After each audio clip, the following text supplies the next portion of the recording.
you can even watch back. Giving players all the props or put them on blast. We don't give no hot takes, only talk facts. We're giving all our devotion, riding high on this wave of emotion. Going all out, yeah, cause this is our time. No, ain't no stopping us till we reach the finish line. All in, we came here to win. We're gonna give everything. S-I-C-K on the run. S-I-C-K, sick, sick. On fire, we're ready to fight. We'll bring the house down tonight. S-I-C-K on the run. S-I-C-K, sick, sick. Play it on the car ride, play it when you lounge.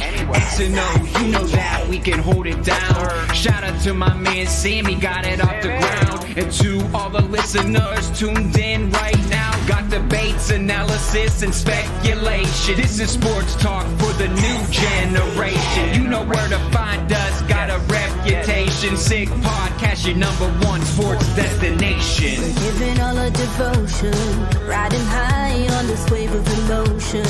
Going all out, yeah, cause this is our time.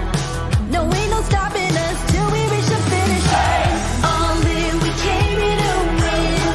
We're gonna give everything. S-I-C-K on the run. S-I-C-K, sick, sick. On fire, we're ready to fight. We'll bring the house down tonight. S-I-C-K on the run. S-I-C-K, sick, sick. S-I-C-K, it's the sickest podcast. Tune in for the audio, or you can even watch back. Giving players all the props or put them on blast. We don't give no hot takes, only talk back. S-I-C-K, S-I-C-K, S-I-C-K, S-I-C-K, S-I-C-K, S-I-C-K, S-I-C-K. All in, we came here to win. We're gonna give everything. S-I-C-K on the run. S-I-C-K, sick, sick. S-I-C-K, it's the sickest podcast. Tune in for the audio, or you can even watch back. Giving players all the props or put them on blast. We don't give no hot takes, only talk facts. We're giving all our devotion, riding high on this wave of emotion. Going all out, yeah, cause this is our time. No, ain't no stopping us till we reach the finish line. All in, we came here to win. We're gonna give everything. S-I-C-K on the run. S-I-C-K, sick, sick. On fire, we're ready to fight. We'll bring the house down tonight. S-I-C-K on the run. S-I-C-K, sick, sick. Play it on the car ride, play it when you lounge. X and O, you know that we can hold it down. Shout out to my man Sammy, got it off the ground. And to all the listeners tuned in right now, got debates, analysis, and speculation. This is sports talk for the new generation. You know where to find us, got a reputation. Sick podcast, your #1 sports destination. We're giving all our devotion, riding high on this wave of emotion. Going all out, yeah, cause this is our time. No, ain't no stopping us till we reach the finish line. All in, we came here to win. We're gonna give everything. S-I-C-K on the run. S-I-C-K, sick, sick. On fire, we're ready to fight. We'll bring the house down tonight. S-I-C-K on the run. S-I-C-K, sick, sick. S-I-C-K, it's the sickest podcast. Tune in for the audio, or you can even watch back. Giving players all the props or put them on blast. We don't give no hot takes, only talk back. S-I-C-K, S-I-C-K, S-I-C-K, S-I-C-K, S-I-C-K. S-I-C-K. Turn up your volume.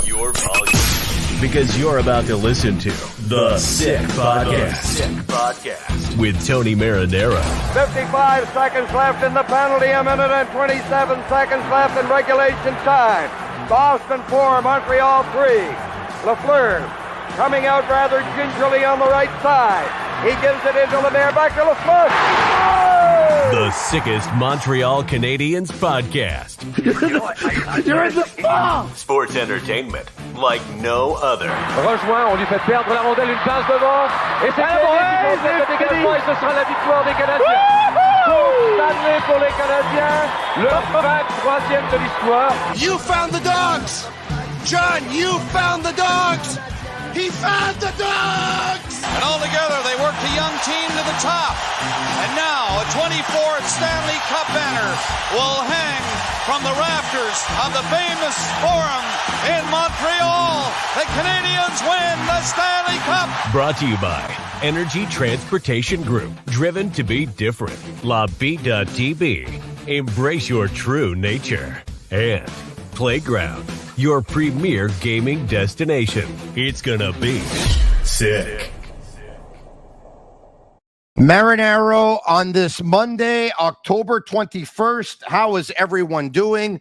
I tried to retweet, of course, the show on Twitter, but for whatever reason, Twitter is not working in terms of retweeting the show tonight. Not only for us, I don't think it's doing it for anybody who's actually going live on podcasts, or maybe it is for some. I don't know, but for whatever reason, it's not working. But obviously, YouTube is, Facebook is, and I tweeted out the link of the YouTube, so you can watch it off of YouTube, off of Twitter, but not really off of Twitter, I probably confused the heck out of you. You know what? I even confused the heck out of myself. But don't worry about it. We're going to try and make it a lot more simpler when we talk Montreal Canadiens hockey. And last season, Eric Engels was a regular on Monday nights for the most part when the Montreal Canadiens, of course, weren't playing. And it's an off night for the Montreal Canadiens. They will be back in action tomorrow night when they will host the New York Rangers. So Eric joins me. Without further ado, I bring him in. Eric Engels of Sportsnet.ca. How are you? I'm great. We have what a gorgeous weekend, man. I beg your pardon? What a gorgeous weekend. It was a gorgeous weekend. As a matter of fact, yeah, my wife told me earlier today, Tony, we got 1 or 2 days left, and then it's going to start to get cold. So you have to empty the spa. So I have to empty the spa. So I think I have to do that. I was pretty busy today, but I think I got to do that tomorrow. But anyway, I don't want to bore you with that, even though I already did. What's going on? You're going to be taking caviar out of there, cavatelli, all kinds of things. No, to tell you the truth, I eat pretty much everywhere, as you can see and as you know, but I do not eat in the spa. It does not happen.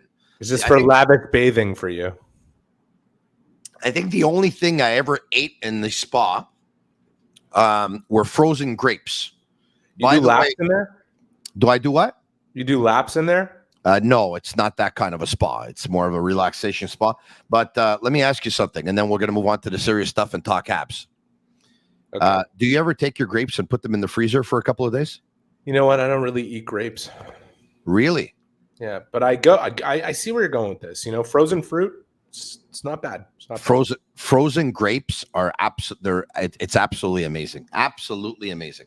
Then again, good for you that you don't eat them because they're pretty high in sugar content, and I think they can make your levels go way up. I try to stay away from the fruit, especially when I'm in health mode, which I have been for the last 5 weeks. So good for you. I'm hoping that every week that I come on there, my face gets thinner and thinner and thinner. Yeah, well, you know what? That sounds like a pretty good plan. And Yellow and I went to have a bite to eat earlier today, as a matter of fact, and today was my first day of no carbs. So far it's lasted 1 day. Let's see how long I can go. All right, Agnello, yeah, big man. Agnello paid. Yeah, I think he paid the last time before that too, but I think I paid the time before. We usually do this, like he usually pays about 8 out of 10 times. But anyway, he just sent the message, by the way, in the chat saying that he always pays. I think I know it's Sammy's name there. Yeah. It might be Sammy who always pays. Really. Look, it's figuratively, literally, he's the one who's really paying. It's not quite true that he always pays. Mind you, he does pay about 7 times out of 10. But I'll say this, okay? I co-own 2 podcasts with Agnello. He co-owns 27 of them. Enough said. All right, okay. Really smart guy I was, when he approached me and said, I want to start a podcast and I want to start it with you. Do you think I would have had the vision to say, hey, by the way, are your plans to start many of them? Because I'd like to be your partner. No, I didn't say that. He said, I'd like for you to be my partner in this podcast I'm going to start. Okay, no problem. You know what? Technically, I think I could win in court because he did say, I want to be your partner in this podcast I want to start.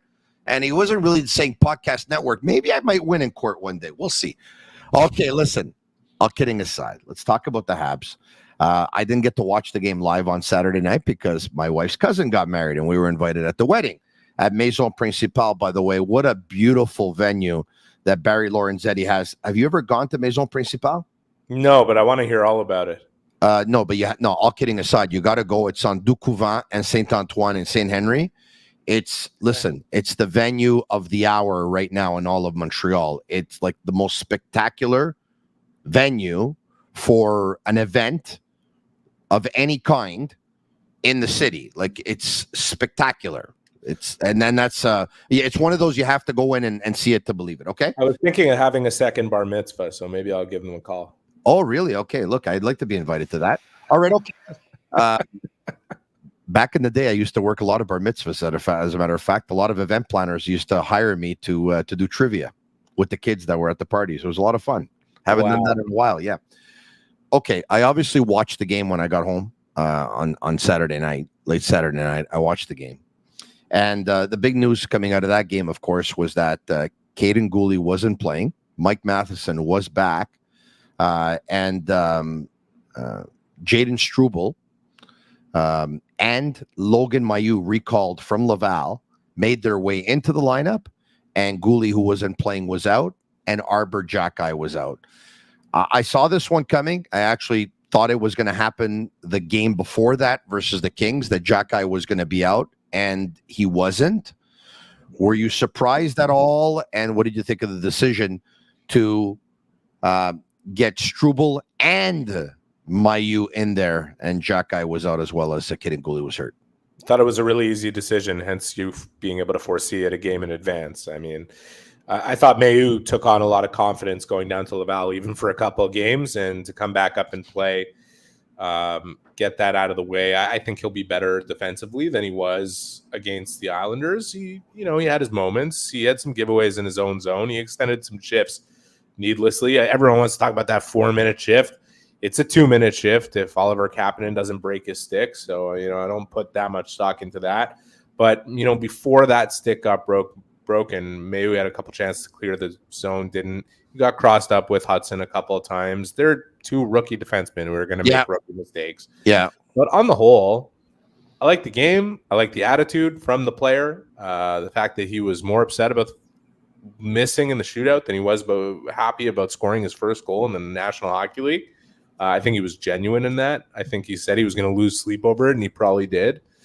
That's the type of attitude you want. And, today made some comments about how he needs to clean up his game, and that he wasn't, just because he scored a goal, certainly wasn't perfect, and there's a lot that he can work on. I think the coach made comments about it, that he likes that attitude too. It's a good measure of self-reflection and honesty about your own performance, which is a very important thing for a young player or any player to have. You have to be able to self-assess and know where you stand and what you need to work on and what's going well and how to feed your strengths and work on your weaknesses. And Struble, I thought he was exactly who Struble typically is. There was some ups and downs in his game that'll probably get cleaned up if he gets some flow. Yeah, Palmieri got behind them and scored a goal, but I narrow that down to game rust.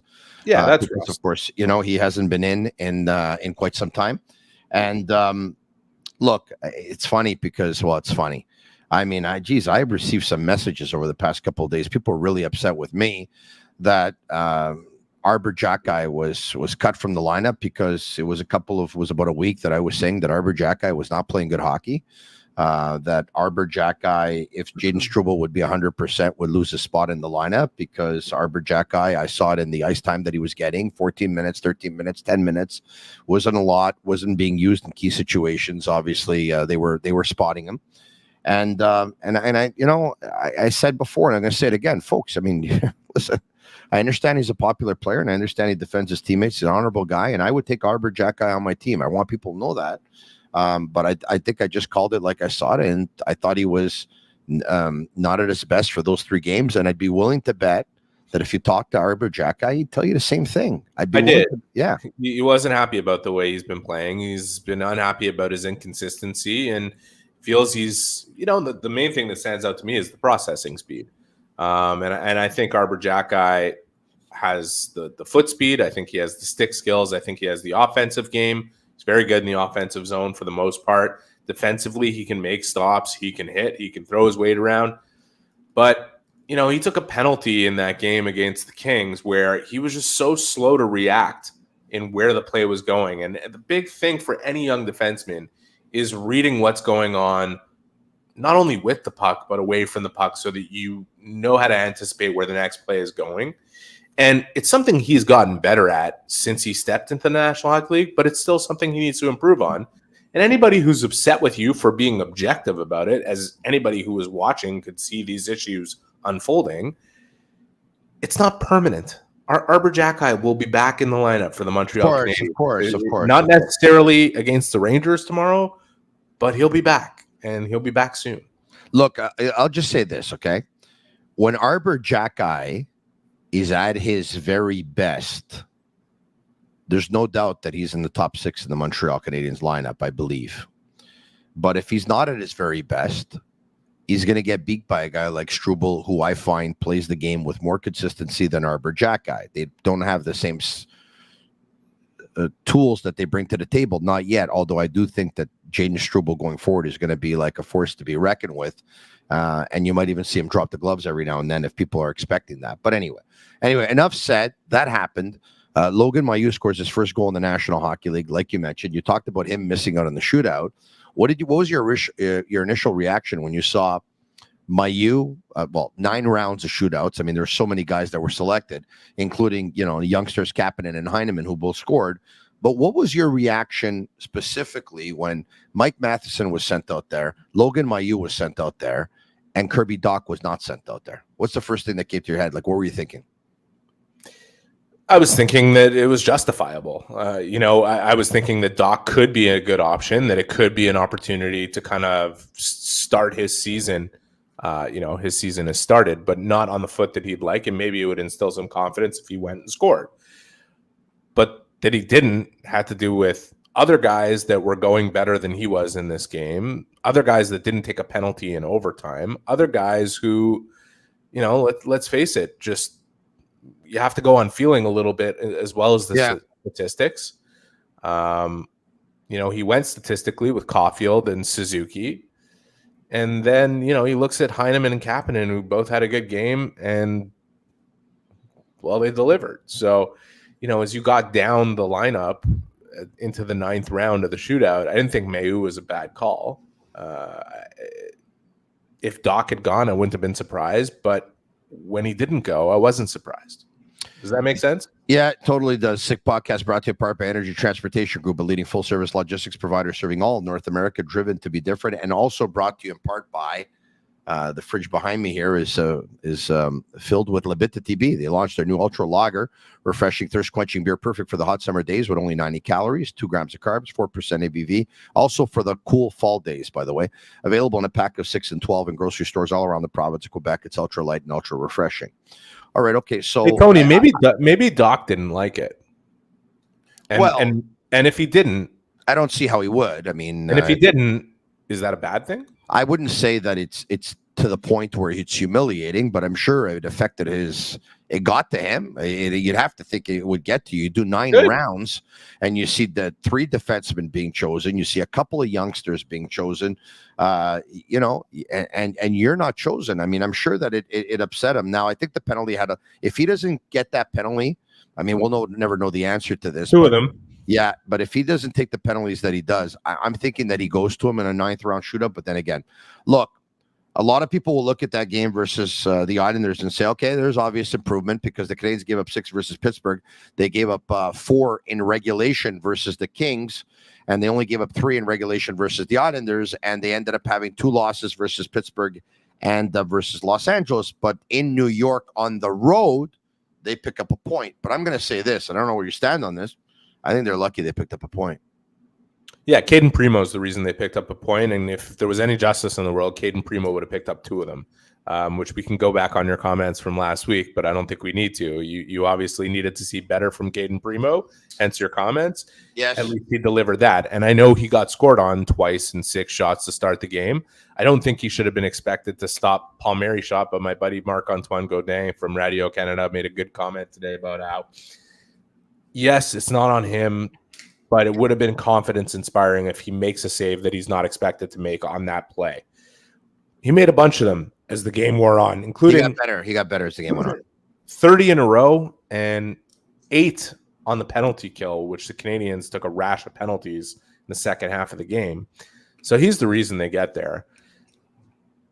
You want to look at the positive. Marty St. Louis, before they left, said, I don't like our floor. I don't like where it's at right now. That needs to change. So the positive is the floor came up a little bit in terms of the way they managed the game. They didn't play a reckless game like they did against the Kings, but they weren't anywhere near their ceiling, in my opinion. And one of the biggest reasons for that, if not the biggest reason, is they didn't establish their forecheck. And this has been the running theme since the beginning of the season.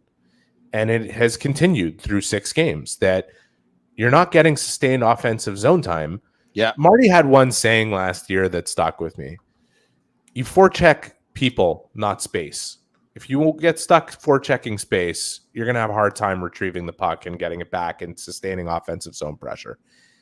And I thought the Canadiens were much less reckless against the Islanders. They didn't give up as many pucks at the blue lines, but they didn't establish their forecheck because they were forechecking space instead of players. Yeah. And if you look at the Dach line specifically, him and Armia, and the reason they end up in the box a couple of times in the game, not moving their feet, just playing at the end of their sticks. And that is not a recipe for success. It needs to be corrected. No. The Suzuki line specifically, it really needs to be corrected. Those guys, when they play a hard forechecking game, when they're really annoying with their sticks and get pucks back, that's when the offensive creativity goes to work for them. We're going to get to Kirby Dach in just a second here because, of course, he had a couple of new line mates earlier today at practice. Actually, you know what? Why don't we get to it now? And I'll get to that because you saw me right before I grabbed my phone. I was calculating something, which I'll bring up later on in the show. Okay, I'll tell you what I was calculating. I think you already know what I was calculating. But anyway, the Montreal Canadiens lines before they get them today at practice brought to you by Playground. Looking for the ultimate entertainment experience? Playground has it all. Gaming, poker, fine dining, live music, DJs, all with unmatched customer service. Why go anywhere else? Just minutes from downtown Montreal, across from the Mercier Bridge Playground, your top destination for fun. All right. It was an off day for Juraj Slafkovsky, so of course the lines got changed up. And who knows, maybe they would have been, some of them would have been changed up even if he was there. But look at this. I don't think it's a coincidence that with Slafkovsky not there, that it's Dach that's slotted in next to Suzuki and Caulfield. These lines, courtesy of TVA Sports. They brought them up earlier today on JC's show, so I grabbed them. Kapanen centering Armia and Newhook. Evans centering Gallagher and Anderson. Dvorak centering Heineman and Pizzetta. So I guess the big question here would be, where would Slafkovsky slot in if he's back? And I would say that he would probably slot in Newhook's spot. Newhook would slot into Anderson's spot, and Anderson would slot into Pizzetta's spot. But I mean, I don't know. That's my best guess. What would you say? Where would Slafkovsky slot in if he was back at practice? Do you think he would go back on the number 1 line, or do you think he'd go on another line? I think if Slafkovsky, listen, I have 2 answers to the question. One is what I think Marty will do, and one is what I would do. I think it's possible that Marty starts the game tomorrow with no changes to his lines, okay? But I think it's going to be a real short leash if he decides to do that. But if I were him and Slafkovsky was available to play, I'd put him in Armia's spot, and I would move Armia to where Kapanen was with Heineman and Dvorak. I'm not touching Anderson, Evans, and Gallagher. Yeah. And I'm good with that. I think you're getting even more sustained offensive zone pressure with Armia and Kapanen spot.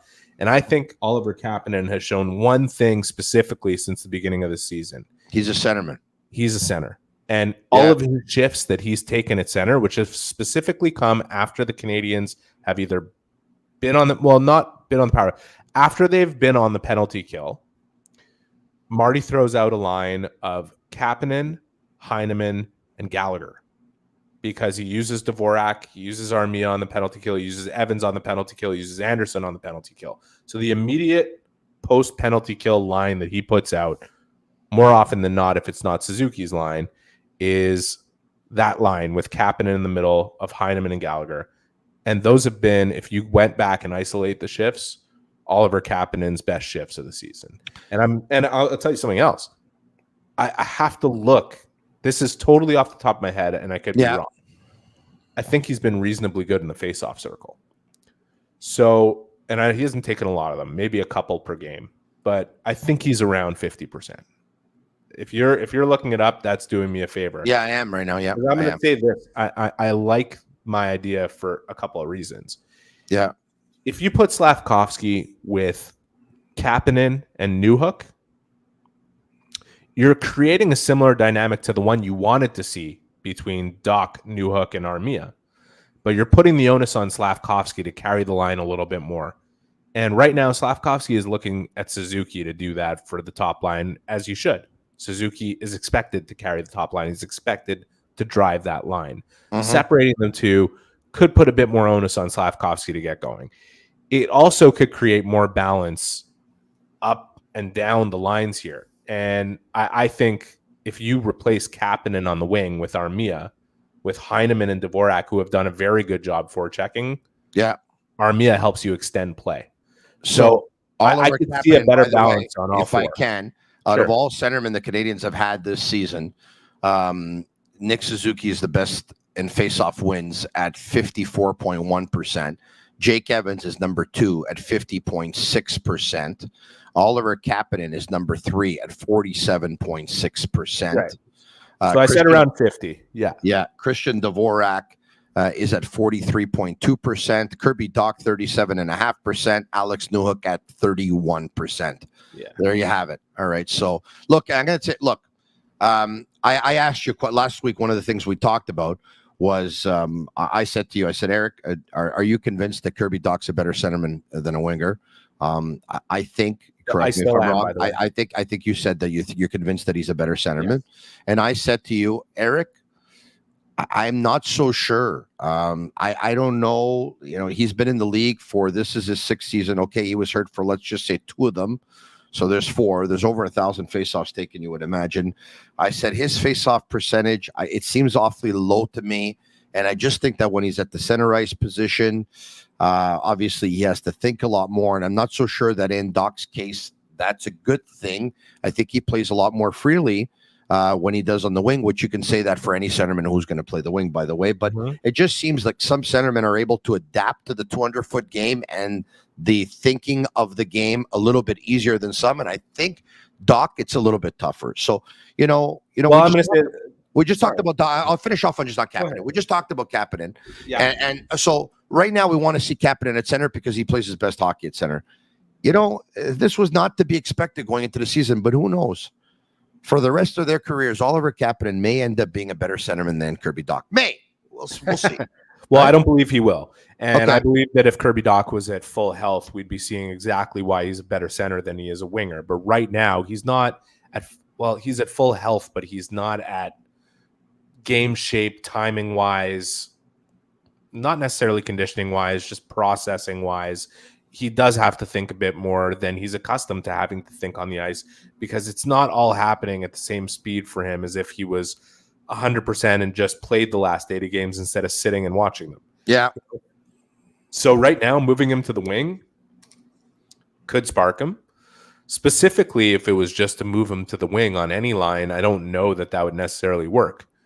But even with Slavkovsky healthy, I think putting him with Caulfield and Suzuki is an excellent idea. I think it actually will spark him.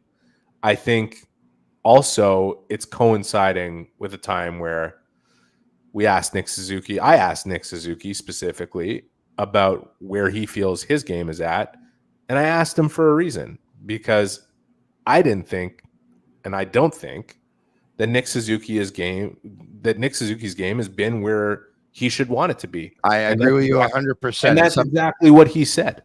Yeah, I don't care if he's got 5 assists in 6 games or this or that. And I don't care that he's getting cratered in the possession numbers either. I care about what I see with my eyes, which is he looks behind the play way too often for a guy that we know is used to driving the play and controlling the play. And every time in his career, and you could correct me if you think I'm wrong, but every time in his career that he has challenged himself in this way, as he did today, he has come up with big performances. I expect that. Yeah, he's not a great skater, but he's never been a bad skater. But I find that it just looks, I don't know if the term sluggish is the appropriate one or laborious. It just doesn't look as free-flowing as it has. And I think like you just said, he looks a little bit behind the play. I've said this, and I said earlier today, and I'll say it again, on my radio show on BPM Sport, Le Forum, weekdays, we'll give it a plug, between 9:55 a.m. and 11:55 a.m. on 91.9 FM in Montreal. I said that out of the Canadiens' top 6 forwards are the players who have played in the top 6 for 95% of the season, which is Suzuki, Slafkovsky, and Caulfield, and Dach, Armia, and Newhook, that I'm really content with Cole Caulfield's game more than anyone else in that top 6. It's not even close. I mean, if there's one that I think is really earning his money so far more than the rest, or I think it's Caulfield. I think everyone else has shown us a couple of flashes. I don't think Kirby Dach has shown many flashes. I liked his first period in Boston. I maybe liked a couple of shifts versus the Leafs. That's it. It's been very difficult for him the rest of the way. But anyway, he still had a couple of good chances in every game. But here's the thing, though. Yeah. What if he? So I'm with you. I want to see him with Suzuki and Caulfield. Perfect. We're on the same page. Fantastic. You're like, okay, put him there, get him going. Well, if he's going to do great there, and it's a big if, I'm not so sure I want to put him back at center after. I mean, I know they'll try. I know they'll do it because the management team and the coach, correct me if I'm wrong, they see Kirby Dach as a center, or they want to see Kirby Dach as a center.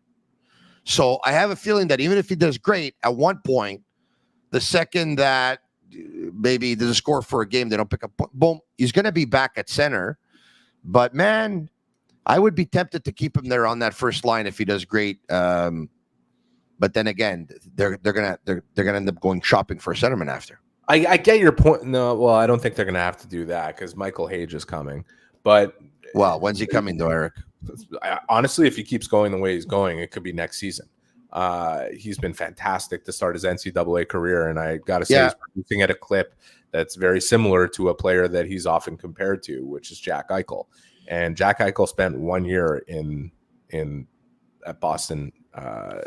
I hear you. I don't want to bring the draft into this because Lane Hudson was drafted 62nd, and if the draft was done again today, he'd be in the top 10 probably. But Jack Eichel, was second overall, right behind Connor McDavid, and Michael Hage was. And Michael Hage was 21st, and probably should have gone around 10th. So we'll see. I think a lot of people are going to regret the fact that he ended up at 21st, and that the Canadiens actually made a move just to get him there. But let's put Michael Hage aside and just get back to Kirby Dach for a second. Yeah, he is a center, and he is a better center than he is a winger. And if he had his full faculties and his game was in a place where you saw it at the beginning of last season, we wouldn't be having this conversation. It'll be up to him to prove that. Time will tell, but I don't really have any reservations about his ability to play center, notwithstanding how he does in the faceoff circle, which is always something that you could improve. And even guys who are really good at it, like Christian Dvorak, who's 3 for 21 in the defensive zone so far this season, I'm sure he'll get back to where he's got to get to in the faceoff circle because that's the strength of his game. But it's just, that takes work. But I'm not worried about that. And I'm not worried about Dach as a center, but you have to be worried about Dach and what he looks like right now versus what they need him to look like if they're going to take a step forward. Yeah. One thing is certain, though. Yeah. Whoever plays in the middle has a responsibility to make the players around them better if they're a good centerman. And Kirby has that ability. He's not able to do that right now. Nick definitely has that ability, and I think he'll do that for Kirby and for Cole, who you like a lot right now. Yeah. I think Alex Newhook has been playing good hockey. It's gone under the radar because of the way that line has gone. He probably should have 3 or 4 goals on the season, including a couple he could have scored in the first game against Toronto where he had high slot tips on the power play. I just think the guys in the middle need to drive play. Yeah. And I think Oliver Kapanen won't necessarily be able to do that as a second line center at this stage of his career. Yeah. But I think he can help Alex Newhook, and I think Juraj Slafkovsky can take on a lot more responsibility in driving that line if that's where he ends up tomorrow. And we'll see how the rest shakes out. Interesting comments by you on Kirby Dach. I'm about to make some as well. Brought to you, my comments by Accent Insurance Solutions. You know, all insurance isn't created equal. You know where to find the right solution for you. Accent Insurance. Accent doesn't sell insurance. They shop insurance for you to find the right product right on the money, whatever your insurance needs, home, automobile, or business. You can jot down this number and give them a call tomorrow, 363-3636 in the 514 area code, or visit their website, www.accentassurance.com. Okay. So 1 week ago, you and I had this discussion on Kirby Dach once again, and I brought up his face-off numbers, and you said, well, still early on in his career, and he can get better. And I said, well, 6 years in the league, 2 years hurt, 4 years, plenty of face-offs he's taken. His numbers are pretty low for me to guarantee you that he's a centerman, and I'm not convinced, I'm not sold on him that he's a centerman. Now, there were some players, like, for example, Alex Galchenyuk. I was never really sold that he was a centerman. I thought that he was a winger, and his career was a very inconsistent one. But I think in the end, Alex was not a center. I thought it was pretty easy to dissect that. I think it's less easy to give a prediction on Dach, but I'm going to go against you on this one. He hasn't done anything to prove to me that he's a centerman. A week ago, I talked to you about his face-off numbers this season. I don't think you would have said this last year going into the season before he got hurt. I think you would have watched his camp and said that that's exactly where he belongs. Fair enough. Okay. But I loved him when he played with Suzuki and Caulfield. I loved him. I thought he was great. And I thought he was the perfect complement to the line. Now, well, as good as he was with Suzuki and Caulfield, they didn't generate the same results as Suzuki, Caulfield, and Slafkovsky did last year. The numbers are similar in terms of Corsi and expected goals, but in actual goals and goals allowed, it's not the same type of result. So I hear you, but I can counter that and tell you that Nick Suzuki was, that was 2 years ago, and Cole Caulfield, it was 2 years ago, and Kirby Dach, it was 2 years ago. That's what I would have said too. It's a good argument. And they're all lesser experienced players, and Kirby Dach had just come over to the Montreal Canadiens and a new team and a new system and a new culture and new line mates and trying a new position. Like, for every argument, there's a counter argument, of course, Eric, as you know, but so I talked to you about his numbers being 18.8%, and you said they'll get better. And by the way, you were right, because ever since then, they've got themselves up to 37.5. But his overall face-off percentage over the course of his career just went up gradually. It went from 35.1 to 35.3.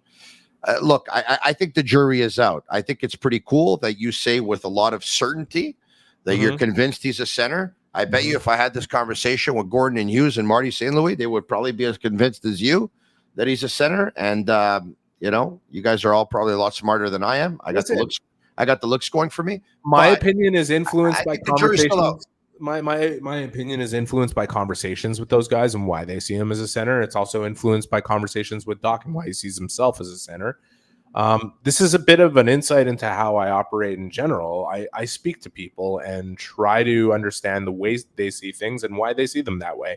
Same way, I had my own opinion of Nick Suzuki's game over the first 6, but I wasn't going to go off writing about how he needs to be better without asking him himself how he feels about it. Same way, I talked about Christian Dvorak's face-off percentage in the defensive zone, which I think is troubling, despite the fact that he's played very good hockey through the first 6 games, actually. He's been quite effective as a player outside of the face-off dot, which is one of the biggest strengths in his game.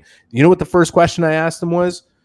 did the torn pectoral muscle last year have an influence in what's going on with him in the faceoff circle right now? To which you said, no. If you look back at my last 5 games that I played when I came back last year, I was pretty good then. I looked, he was around 48%, which is under his career average of 53 or so, whatever it is. Yeah. But not so bad that you'd be concerned about it. So it's just an insight into how I formulate my opinions and how I do my job. I like to speak to people and get their own opinions and their own assessments of what they're doing. And if there's a huge deviance between what they think of themselves, huge deviation between what they think of themselves and what I think, then there's some sort of disconnect. And I'm going to try and reassess it, but I'll always give my honest opinion. And my honest opinion is Kirby Dach is a center, and he will benefit from playing on the wing and boosting his confidence so that when he returns to center at one point or another, whether it's in 20 games or it's in 5 games or it's in 2 games, he'll be better. Yeah, I used to operate that way too until Mark Bergevin told me that Jordy Ben was going to be an amazing defense partner for Shea Weber, and that Carl Alsner was a number 3. Don't get me wrong, man. And that Carl Alsner was a number 3 on the blue line. I don't just take their word as the gospel, Tony. I have my own opinion. I know. I'm just having fun with you and everyone here, and that the Canadiens with David Schlemko were going to be better on defense than they were the year before when they used to have Markov or whatever. Oh my God. But I don't even know if it was Schlemko replacing Markov or whatever. But anyway, I'm having fun. So, I get it. I get what you're saying. Okay. Anyway, so you remember before when I took a little bit of a time out that you saw me leaning over? Yeah. I was grabbing my phone. All right. And so I calculated 1.12 times 1.12.5. And I know you know exactly what I'm thinking about. Of course. Yes. But tell everybody else who doesn't know. No, but you know what I'm talking about. Just say it. Sure. No, but you just let everybody else know because I don't want to, No, you say it. Honestly, I have no idea what you're talking about. The addition of the power play and the penalty kill. Kent Hughes told me in a radio interview that we had when I said, look, there's a bunch of reasons why I think, certain things have to happen for your team to make the playoffs. So, and I said, I think you have to be healthy. And in no particular order, number 1, number 2, I think you have to have a power play in the top 15 in the league. And number 3, I think your goalies have to have their best seasons of their career. And he said, and I said, so give me one that I haven't told you. Forget about what I just told you. Give me one that I haven't. And he said, Jeff Gordon always told me that successful teams have a power play and penalty kill that adds up to 100 or more. They're at 112.5. They have the 13th ranked power play in the league at 21.7%. And they have the second ranked penalty kill in the league at 90.9%. So there you have it. 90.9 plus 21.7 is 112 point, maybe even 0.6, I think. Did I say 112.5? 112.6. It feels like as good a time as any to remind everyone we're 6 games into the season. And for the same reason that you would be excited about the special teams working well is the same reason why you shouldn't be overly concerned about the 5-on-5 game not quite being where it should be, because there were pockets, significant ones, of last season where the 5-on-5 game was really good and the special teams were awful.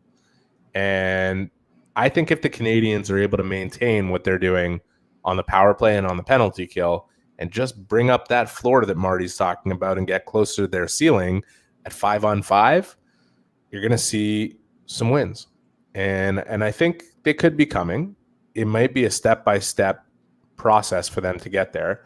But this team believes in itself. Whether or not everybody else should believe in them, they're going to have to prove to everybody. And I just think the penalty kill, there was evidence that it was trending in this direction. Last year, I wrote about it quite a bit, but the last 41 games of the season, they had the 9th best penalty kill in the league.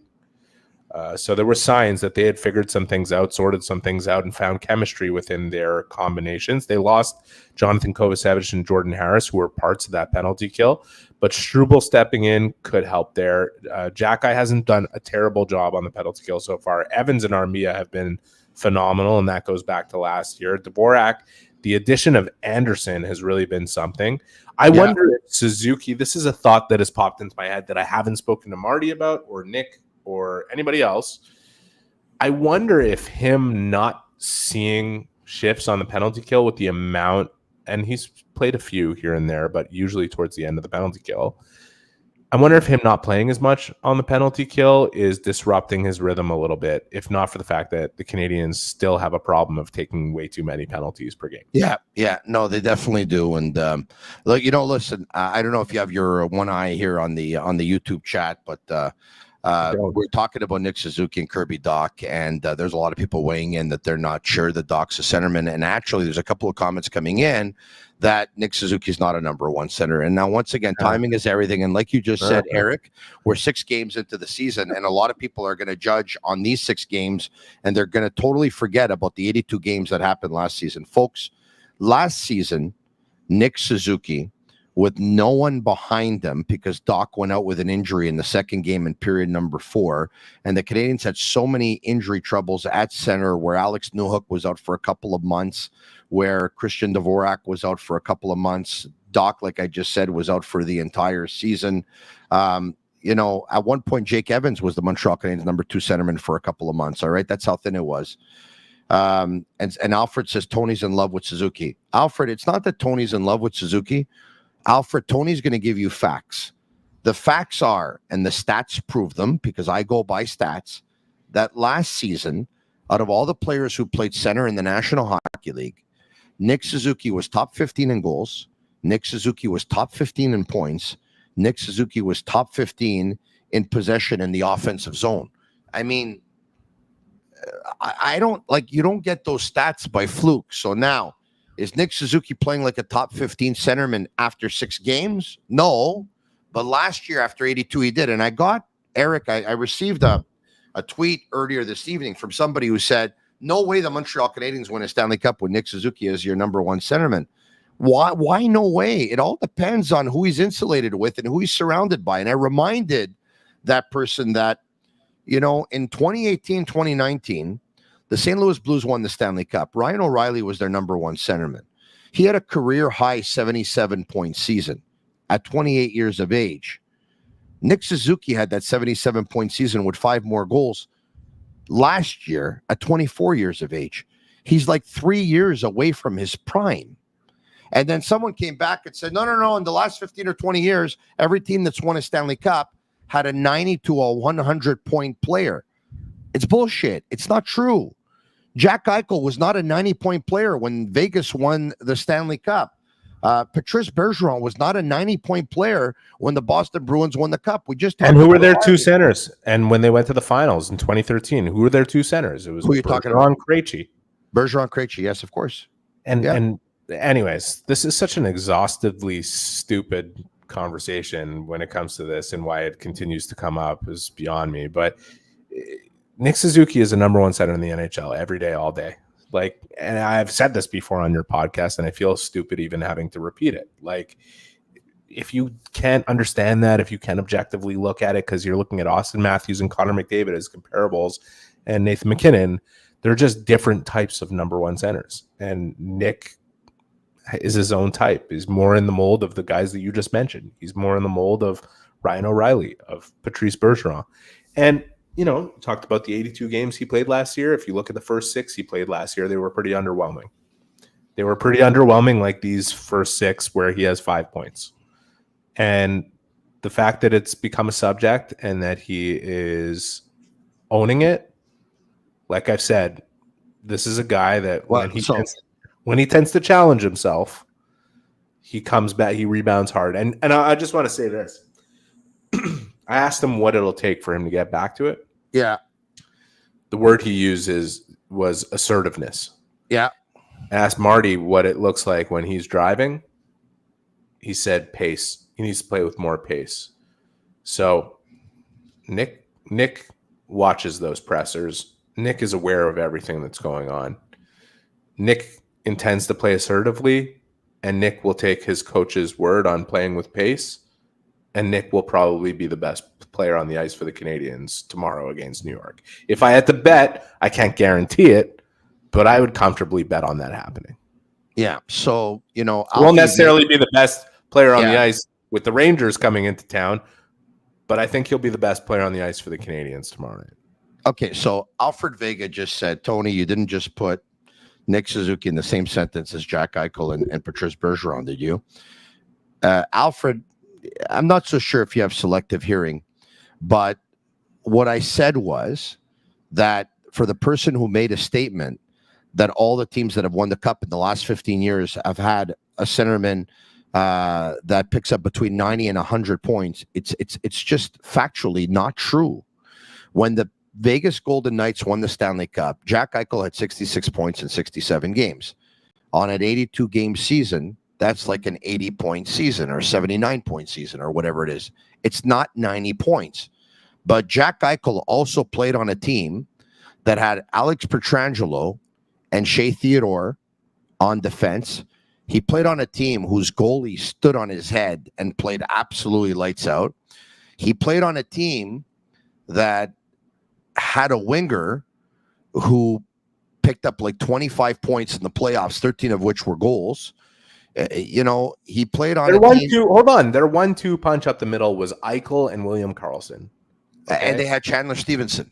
Who ended up playing more of a shutdown role than anything. Yeah, and Nicolas Roy. Like, those were their top four centers. They had Pietrangelo and Shea Theodore on defense. They had the biggest defense in the playoffs. They had a goalie who stood on his head once again, a player who scored big goals. I mean, Patrice Bergeron, okay? So Patrice Bergeron played on the team that won the Stanley Cup. Yes, correct, 100%. When Patrice Bergeron played on that team that won the Stanley Cup, he had Zdeno Chara in his prime. Like, with all due respect to the Canadiens defensemen, they don't have a Zdeno Chara in his prime who can do the things that Zdeno Chara did. Patrice Bergeron, the year the Bruins won the Stanley Cup, he had 57 points in 80 games. He had 57. The top centerman. Two Stanley Cups for the Los Angeles Kings. Yeah. Andrew Kopitar, number one center, 76 points, 70 points. But even more so to make the case. I mean, that year that the Bruins won the Cup, David Krejci was their number one centerman. He had 62 points. So, but the Boston Bruins also had Lucic, Horton, Recchi, Marchand on the wings. They also had Zdeno Chara once again on defense.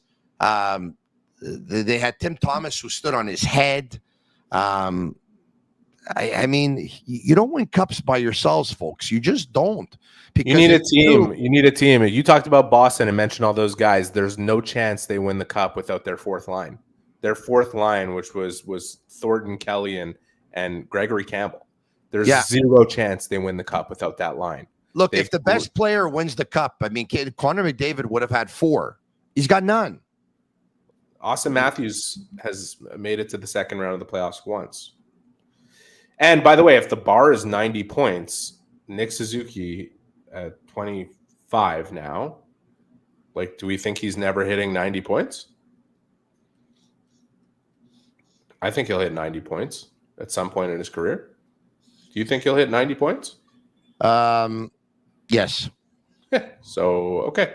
So we can move on from this? Yeah, we could definitely move on from this. We can stop answering the two people every now and then who say he's not a number one center. I mean, but this is Alfred, whose response is, but Tony, that's your opinion. But you also said at one point that Jonathan Drouin could be the best was the best power play forward in the league. Alfred, I want everyone to watch the podcast. Really, I do. But if you're going to disagree with everyone's opinion and basically say that we're wrong because we had an opinion in the past that we were wrong, and you're just going to use that all the time as if you were never wrong, as if every single opinion that you had was right, then with all due respect, Alfred, you don't have to watch this podcast. I thought Drouin was going to be a pretty good center, by the way. Watch another podcast that has like 60 or 70 people on it after every game or whatever, or every night. Watch another one. Maybe you'll learn something more when they have as their co-host my neighbor who's, whatever. Watch those. You don't have to watch this one. All right. Okay, I said what I had to say. Now, if you want to put points on, if you want to put a little bit of action on how many points that Kirby Dach's going to be able to pick up if he does play with Suzuki or Caulfield, or how many points they're going to pick up, or when the Canadiens are going to win the Stanley Cup, Betway is the leading global online betting and gaming brand. Follow your gut instinct. Go on Betway.com and go with Betway, or scan the QR code to join the action. Must be 18 years old and play responsibly. Okay, we've gone quite some time here in ending the Canadiens versus the New York Rangers tomorrow night. You have a gut feel about this one? The Rangers, all I know is I remember the last game they played in Montreal was a real back and forth, awesome game. The Canadiens tend to get up against the better opponents. You know, they started the season against Toronto, Boston, Ottawa, which I don't consider Ottawa to be one of the better opponents, but considering the rivalry factor, you know, they just tend to get up for those games. If they feel positively about the way their game against the Islanders went because they were able to raise that floor and they still know what they want to get to in terms of their forecheck, we could see them raise another level, which would be good. I think if Marty is willing to make these changes, if he's willing to actually stick his neck out a little bit and make these changes, I think it could lead to some real positive results. But I wouldn't bet on it against the Rangers, who I think are one of the best teams in the league. Like, we'll see what happens. We'll see what happens. Look, I'm going to say this. The Rangers, of course, as you know, were in Toronto on Saturday night, and they won. And they got into Montreal, and they enjoyed, some of them enjoyed Montreal and everything that it has to offer. Okay. And based on some information, and they enjoyed it on Sunday as well. So yesterday, Eric, I don't know if they're having their rookie party in Montreal, which, by the way, a lot of teams like to do. There are certain cities in the National Hockey League where teams like to have their rookie parties.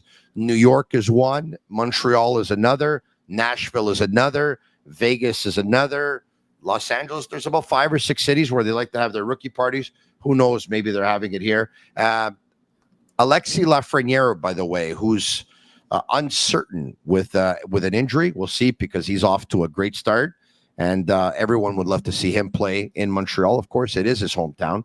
I look forward to seeing this one tomorrow. I really do, because, look, the Canadiens, I know it's early on in the season, but 2 wins and an overtime loss in their last 3, they got to stop the bleeding here.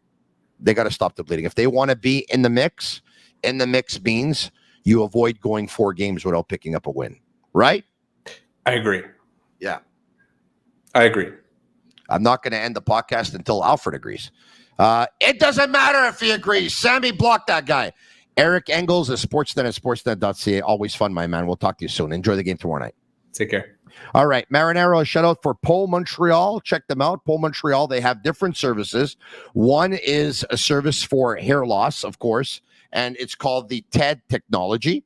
They have 2 locations, downtown Montreal and the West Island. It's ultrasounds, by the way, that sends waves to the scalp to get the blood flow going. And the other part of their business is with the latest cosmetic technologies for laser services, injections, fillers, body contouring, facial treatments. Check out Pole Montreal on Instagram, www.polemontreal.com for the hair treatment for hair loss. They give you a free consult, by the way.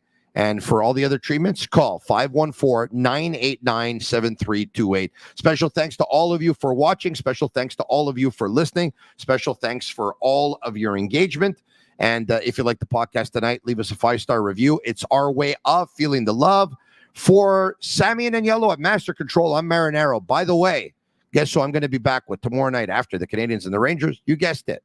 Former Hab and former New York Ranger, Maxime Lapierre. Talk to you tomorrow night. Cheers. And that's a wrap. Hope you don't miss us too much until next time. Follow the Sick Podcast with Tony Marinaro on YouTube, Instagram, Facebook, Google Play, and Apple Podcasts. The Sick Podcast is brought to you by Energy Transportation Group, driven to be different. Bittt, embrace your true nature. And Playground, your premier gaming destination.